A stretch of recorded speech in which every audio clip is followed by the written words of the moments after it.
Responsabilité, le podcast de Charlotte Michon.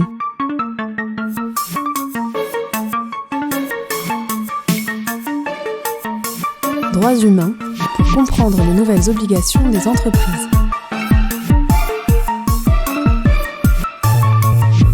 Bonjour à tous et bienvenue dans ce podcast consacré aux nouvelles responsabilités des entreprises en matière de droits humains. Je suis Charlotte Michon, je suis avocate et j'accompagne les entreprises dans la compréhension et la formalisation de leurs démarches droits humains et dans la conformité à leurs devoirs de vigilance. Nous allons parler aujourd'hui des enjeux liés aux communautés locales pour les entreprises. Alors, la prise en compte des attentes des parties prenantes est une véritable condition d'effectivité de la mise en place des démarches de vigilance et c'est clairement rappelé par les référentiels de soft law que sont les principes directeurs des Nations Unies et ceux de l'OCDE. C'est aussi, on en a parlé la dernière fois, un des enjeux des discussions autour du futur texte européen puisque le projet du Parlement a ajouté des éléments sur le nécessaire dialogue et l'engagement avec les parties prenantes de l'entreprise. Et sachez aussi que ce dialogue est recommandé par la loi française sur le devoir de vigilance et ça a été rappelé par le juge des référés dans l'affaire Total Ouganda et dans son ordonnance qui a déclaré, je cite, que le législateur a expressément manifesté son intention de voir ce plan de vigilance élaboré dans le cadre d'une co-construction et d'un dialogue entre les parties prenantes de l'entreprise et l'entreprise elle-même.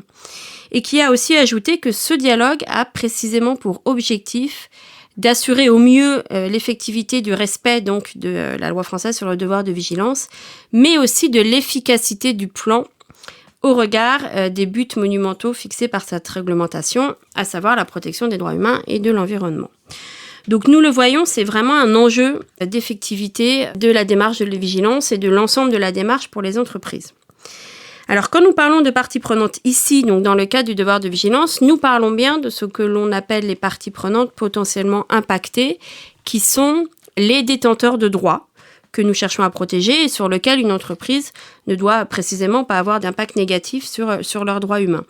Et donc, très schématiquement, ces parties prenantes potentiellement impactées sont les collaborateurs, les travailleurs de l'entreprise elle-même, mais aussi sur l'ensemble de sa chaîne d'approvisionnement.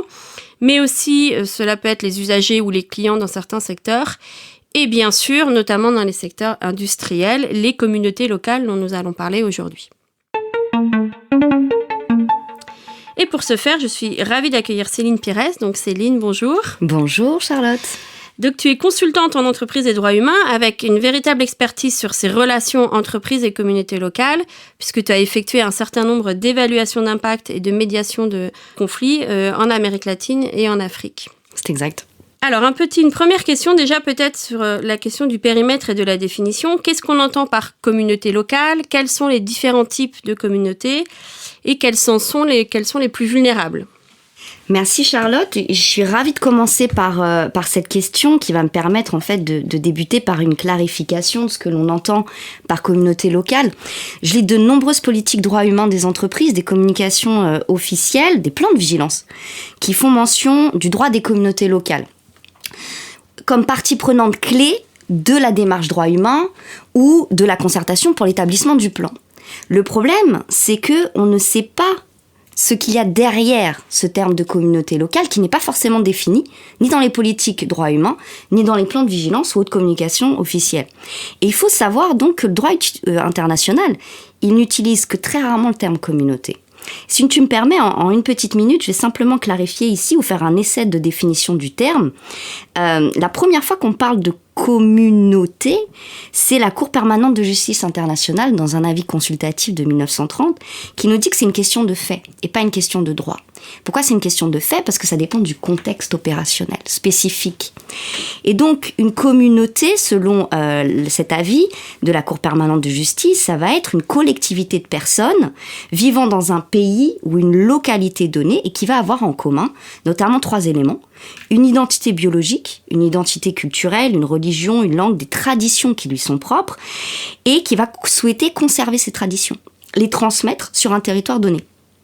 Donc il n'y a pas de définition, encore une fois, internationalement reconnue de ce que l'on entend par communauté locale, mais finalement, en langue courante, communauté locale, ça va être utilisé comme un terme générique, une grande famille, qui va désigner une collectivité de personnes, encore une fois, une identité biologique culturelle propre, qui va habiter sur un territoire donné, exercer un certain contrôle sur ce territoire avec une autonomie de gestion propre ou non. Une fois qu'on a dit ça, et c'est dans ta question, les communautés autour des sites. Le plus souvent en pratique, ce qu'on observe, c'est que les entreprises se cantonnent à une définition stricte de ce qu'elles entendent par communauté. Ça va être celle située in situ, sur les terres exploitées, sur la concession minière, donc en place. Ou ça va être celle qui jouxte les opérations immédiatement, dans un rayon environ de 30 km. Le problème de cette définition restrictive, c'est qu'on va englober le plus souvent des communautés locales sédentaires, établies, et pas forcément des communautés, par exemple, nomades ou des peuples transhumants. Donc, il va falloir finalement élargir cette définition et davantage épouser une définition en lien avec une démarche de droit humain voulue par les principes directeurs et qui est fondée et doit se lire avec le prisme des détenteurs de droit.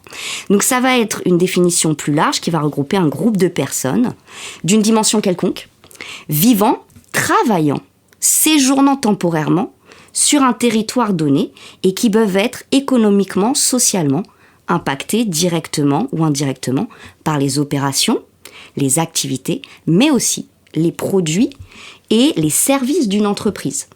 Et donc là, dans cette définition large qui prend le prisme des détenteurs de droit, on va regarder toutes les communautés locales, tout au long de la chaîne de valeur. On va inclure les communautés nomades et on va aussi inclure les communautés locales qui vont être affectées par l'usage des produits, le marketing des produits ou des services d'une entreprise. Voilà pour l'effort de définition du terme. Sur les profils, il y a différents types de profils de communautés locales. Il n'existe pas une, mais des communautés locales dans le monde. Elles sont riches de par leur diversité et chacune va rencontrer ses propres vulnérabilités. On pense souvent à un exotisme des communautés locales. Le village avec son chef de village et une communauté souvent rurale qui l'entoure. Il y a différents types de communautés locales. On va avoir beaucoup de communautés urbaines. On va avoir des communautés d'agriculteurs qui vont être constituées en coopératives, grandes coopératives, petits producteurs, des communautés de pêcheurs, des communautés religieuses, etc. J'ai cité les communautés nomades, les peuples transhumants, je pense aux Bédouins, mais aussi aux gens du voyage plus proches de nous, et enfin les peuples autochtones et les peuples tribaux.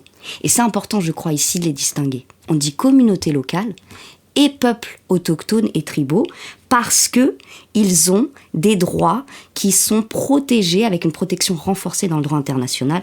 On y reviendra dans quelques minutes. Et enfin, le dernier point ici que je voulais mentionner, c'est que quand on parle de communauté locale, il ne faut pas penser à une entité homogène. C'est pas un ensemble homogène qui va parler d'une seule voix, avoir une seule opinion. Le plus souvent, c'est une collectivité de personnes. Ça veut dire qu'ils ont le souhait de se faire entendre chacun et de défendre leurs intérêts. Et donc, c'est très important pour les entreprises de comprendre que lorsqu'on engage avec une communauté locale, on engage avec une collectivité de personnes, des intérêts distincts, et donc qu'il faut pouvoir entendre l'ensemble de ces personnes, l'ensemble de ces membres qui ont des intérêts, encore une fois, distincts. Ce n'est que les peuples autochtones, les peuples tribaux qui vont pouvoir être entendus collectivement et avoir un droit collectif, notamment au consentement préalable, libre et éclairé.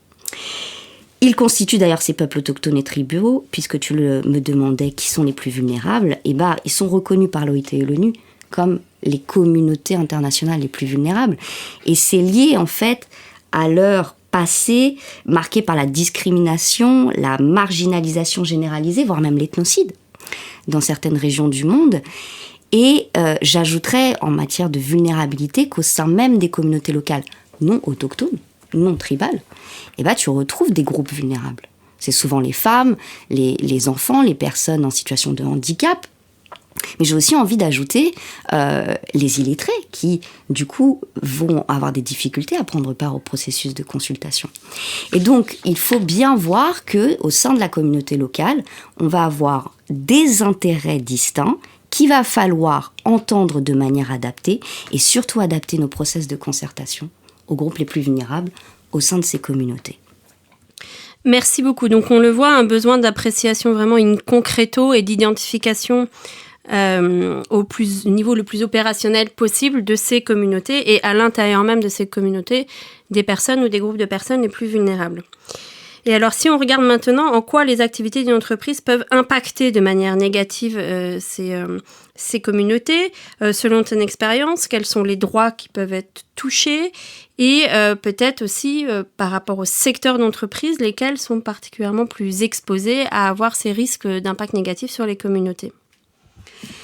Alors, j'ai envie de débuter simplement ici par une clarification. Je veux bien donner une liste comme un top 10 des impacts les plus saillants. Mais il faut distinguer la position de l'entreprise dans sa chaîne de valeur. C'est-à-dire que on a l'entreprise qui va être au plus proche des communautés, l'exploitant du site, celle qui va opérer le projet, par exemple, et donc là, qui va causer ou contribuer à l'impact. Et puis, on va avoir une entreprise plus loin du terrain, qui peut être directement liée à l'impact à travers les actions commises par ses partenaires commerciaux, ses clients, etc. C'est important de distinguer cette répartition du rôle dans l'impact causé ou contribué ou alors auquel on est directement lié parce que ça va avoir des répercussions sur la réparation, la remédiation. Une fois qu'on a dit ça, je vais me concentrer ici finalement sur les impacts qui sont causés par les entreprises directement sur le terrain, celles qui exploitent le site ou qui développent le projet.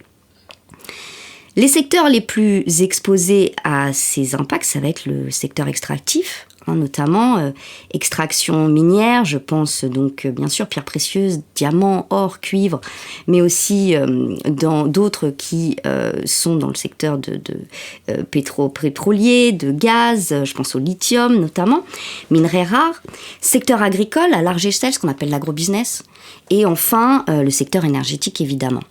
Donc ça, ce sont les secteurs en première ligne, ceux d'ailleurs qui sont plus matures dans leur expérience et leur relation entreprise-communauté locale.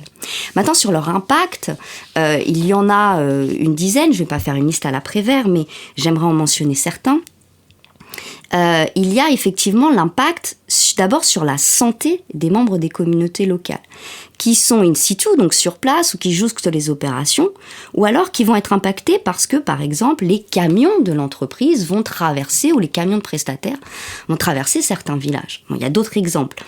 Mais finalement, là, on va se concentrer sur l'impact direct, pollution des sols, de l'air, voire même des sources d'eau potable de la communauté causées par l'entreprise. Dans le secteur agricole, je le mentionnais, ça va être par exemple l'application aérienne de pesticides qui va directement impacter potentiellement les sources d'eau ou les cultures. Mais j'ai envie ici d'insister sur un point auquel on pense peu souvent, c'est la préparation aux situations d'urgence. C'est-à-dire que les communautés vont devoir être informés des procédures d'évacuation en place. Par exemple, si on prend un barrage hydroélectrique ou un barrage minier de résidus, il va falloir mettre en place ces mécanismes. On se souvient du cas à Brumadinho au Brésil, avec la catastrophe que ça a causé quand, effectivement, ce barrage a cédé, les résidus miniers ont inondé. Donc, effectivement, une prévention des pollutions de l'air, des sols et de l'eau, mais aussi une préparation aux situations d'urgence. C'est finalement le respect aussi à un droit à un environnement sain qui va avoir des répercussions sur la santé des membres des communautés. Le consentement préalable libre et éclairé, ça va être le deuxième impact. Et alors ça, c'est un sujet saillant, c'est un sujet qui cristallise les tensions entre les peuples autochtones et tribaux et les entreprises.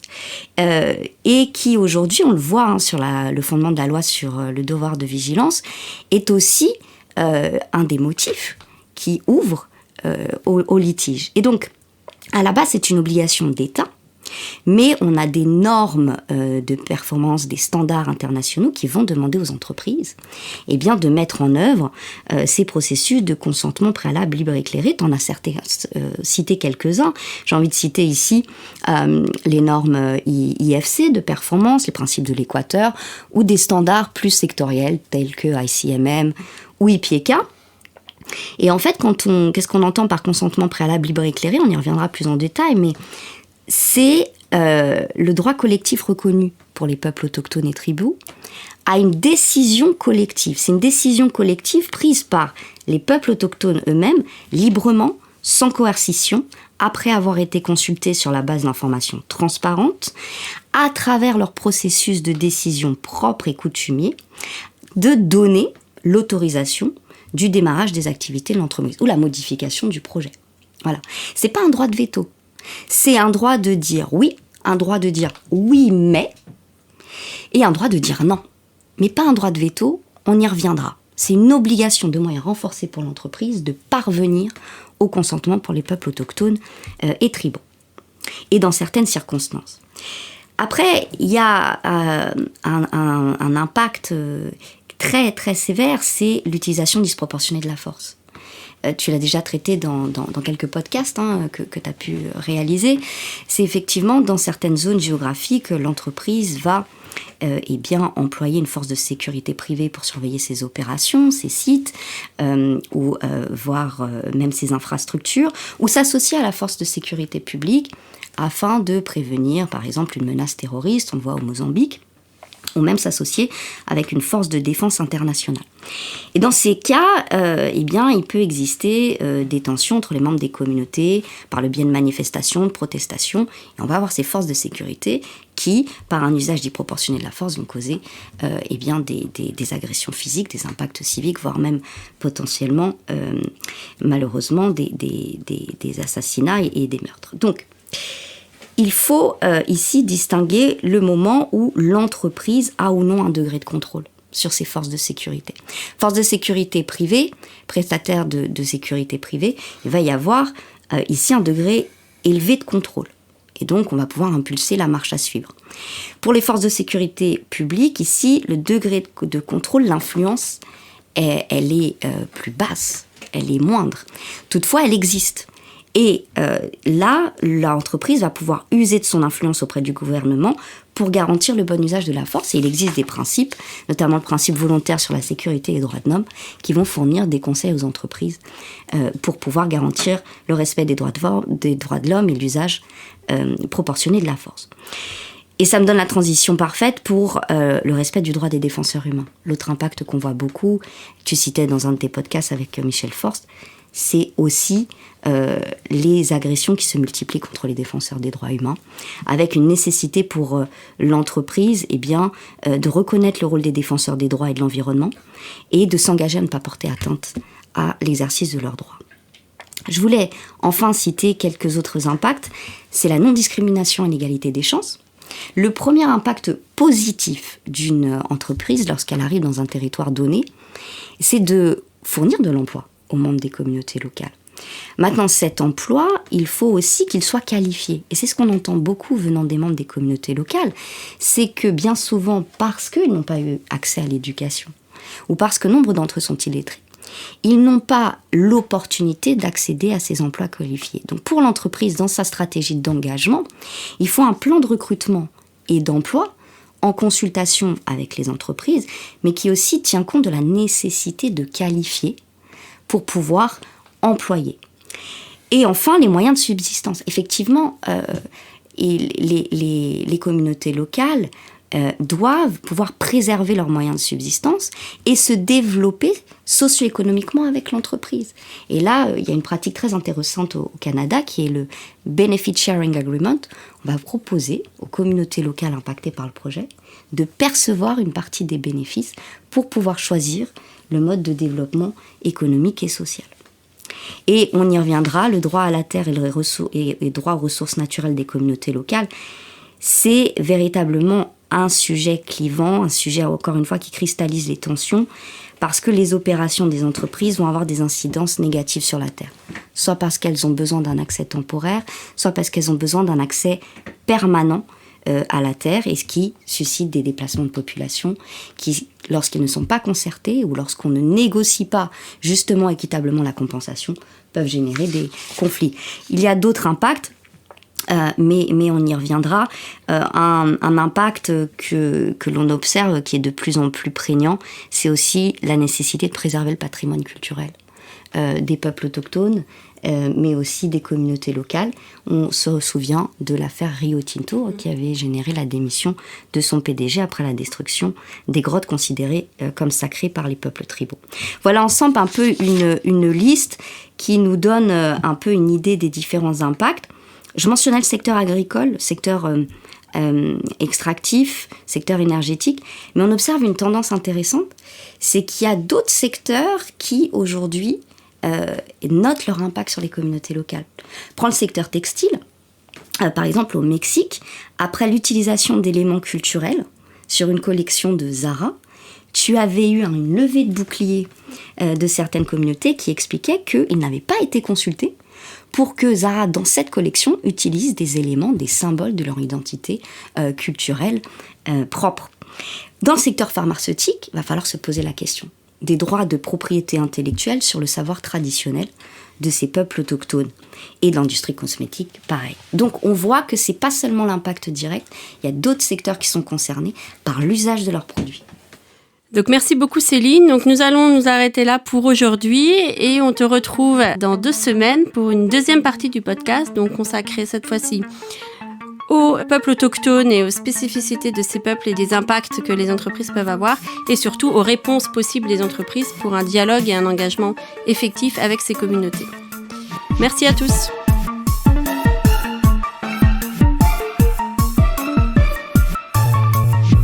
Ce podcast est proposé et présenté par Charlotte Michon.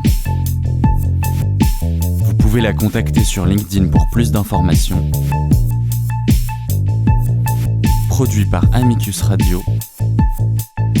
Réalisé par Marin Hirsinger.